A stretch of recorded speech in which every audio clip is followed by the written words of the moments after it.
माधुरी गांव में सोया चाप बेचती थी। वो सुबह जल्दी उठकर सोया चाप तैयार करती और निकल पड़ती। सोया चाप ले लो, बढ़िया स्वादिष्ट प्रोटीन से भरी चटपटी सोया चाप। अजी सुनिए, आज मेरा खाना बनाने का मन नहीं है। सोया चाप वाली माधुरी आई हुई है, उसी से चाप खरीद लीजिए और खेत पर ले जाइए। तुम्हारा कभी खाना बनाने का मन होता है? इससे अच्छा तो मैं सोया चाप वाली माधुरी से ही शादी कर लेता। अब जाओ चाप ले आओ। सुनो माधुरी बहन, 20 रुपए की चाप दे दो। बहन जी, 20 रुपए की चाप से आपका और आपके पति का पेट कैसे भरेगा? दोनों कितने दुबले पतले होते जा रहे हो। अरे कम से कम 50 की चाप तो खरीदो, ये प्रोटीन से भरपूर होती है। प्रोटीन नहीं होता, प्रोटीन होता है। हाँ हाँ, मैं भी वही कह रही हूँ। माधुरी अपने मधुर स्वभाव और मीठी बोली से लोगों के दिल जीत लेती थी।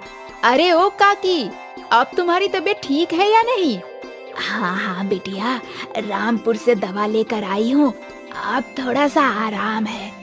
सोया चाप खाओ काकी, प्रोटीन से भरपूर होती है, ताकत देती है। ठीक है बेटी, अब 20 की दे दो। अरे ओ शकरपुर वाली मौसी, तुम्हारी लड़की को क्या हुआ? वो पेट से थी ना? लड़का हुआ है। अरे वाह मौसी, मिठाई खिलाओ इसी बात पे। चल घर चल, फिर मैं तुझे मिठाई खिलाती हूँ। माधुरी शकरपुर वाली मौसी के घर जाती है। मिठाई तो खाती ही है, साथ में चाप भी बेच आती है। इस तरह माधुरी सोया चाप बेचकर अच्छी कमाई कर लेती थी। माधुरी के घर पर उसका बीमार पति और उसकी बेटी थी। आ गई माँ, पिताजी को आज फिर बहुत खांसी आ रही है। अरे उन्हें तो खांसी आती ही रहती है। मेरे फूटे भाग्य थे, तेरे पिताजी से मेरी शादी हुई। शादी के बाद पता चला कि इन्हें इतनी सारी बीमारियां हैं। अगर शादी से पहले ही बता देते तो मैं इनसे शादी ही ना करती। माँ, मेरे लिए 500 दे दो, मैं नया सूट सलवार खरीद लाऊंगी। अभी पिछले हफ्ते ही तो तूने नया सूट खरीदा था, अब फिर से एक नया सूट। मैं ये पैसे तेरी शादी के लिए बचा कर रख रही हूँ और तू है कि दिन पर दिन सूट मांगे जा रही है। सारे पैसे कपड़े में ही उड़ा देगी तो मैं लड़के वाले को दहेज में क्या दूंगी? मुझे परवाह नहीं है दहेज वहेज की, सूट के पैसे दे दो वरना घर छोड़कर चली जाऊंगी। मजबूरी में माधुरी को अपनी बेटी को पैसे देने ही पड़े। काश किसी तरह मैं जल्दी से अमीर हो पाती। गांव में ढाकन नाम का एक सपेरा रहता था। एक दिन जब माधुरी सोया चाप बेचते हुए ढाकन के घर के पास से गुजर रही थी तो उसने देखा कि ढाकन एक सांप के आगे बीन बजा रहा है और सांप सोने के मोती उगल रहा है। माधुरी ने सोचा कि अगर वो सांप उसे मिल जाए तो वो एक झटके में अमीर हो जाएगी। माधुरी ढाकन के घर के अंदर गई। और ढाकन भैया, क्या हाल चाल है? पत्नी बच्चे सब सही से तो है ना? हाँ माधुरी बहन, सब अच्छे हैं। तुम्हें ये सांप कहाँ से मिला जो सोने की मोती दे रहा है? अरे माधुरी बहन, क्या हुआ? अभी कुछ महीनों पहले की बात है, लॉकडाउन लगा हुआ था। मैं शहर जाकर सांप का खेल नहीं दिखा पा रहा था क्योंकि लोग घर से बाहर ही नहीं निकल रहे थे। एक दिन ऐसा भी आया कि मेरे परिवार को भूख से मरने की नौबत आ गई। मैं एक पेड़ के नीचे बैठकर रोने लगा। वहां मुझे एक सांप पड़ा हुआ दिखा। सांप घायल था, शायद उसके ऊपर से कोई वाहन गुजर गया था। मैंने सांप की मरहम पट्टी की और उसे दूध पिलाया।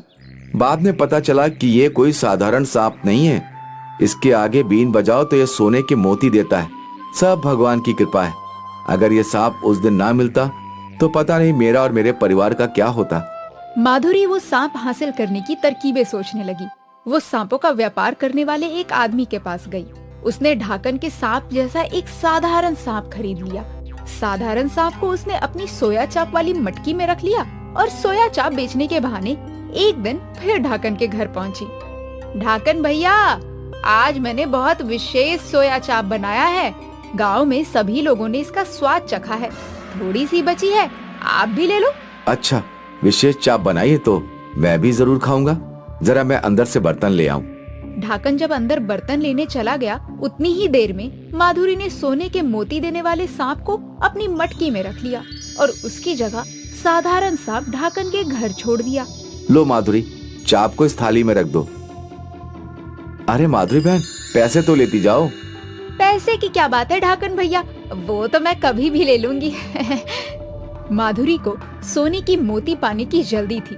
वो जल्दी से अपने घर पहुंची। उसने मटकी से सांप बाहर निकाला और सांप के सामने बीन बजाना शुरू कर दिया। हे सांप देवता, अब जल्दी से सोने की मोती दे दो। सांप ने अपने मुंह से मोती की जगह एक तेज फुंकार मारकर ढेर सारी आग निकली। अरे रे, मर गई रे, अरे जला डाला मुझे इस सांप ने, बचाओ कोई। मैं जरूरतमंदों की मदद करता हूँ, लेकिन तुमने लालच में मेरा इस्तेमाल करना चाहा, इसीलिए मैंने तुम्हारा चेहरा जला दिया। सांप देवता, कृपया मेरा चेहरा ठीक कर दो, मैं तुम्हारे हाथ जोड़ती हूँ, पैर पड़ती हूँ, मैं इस तरह जले हुए चेहरे के साथ नहीं जी पाऊंगी। मैं अब जिंदगी में कभी लालच और चोरी नहीं करूंगी। ठीक है, पहले मुझे ढाकन के घर छोड़ कर आओ। माधुरी ढाकन का सांप वापस दे आती है, तब जाकर सांप उसका चेहरा ठीक कर देता है।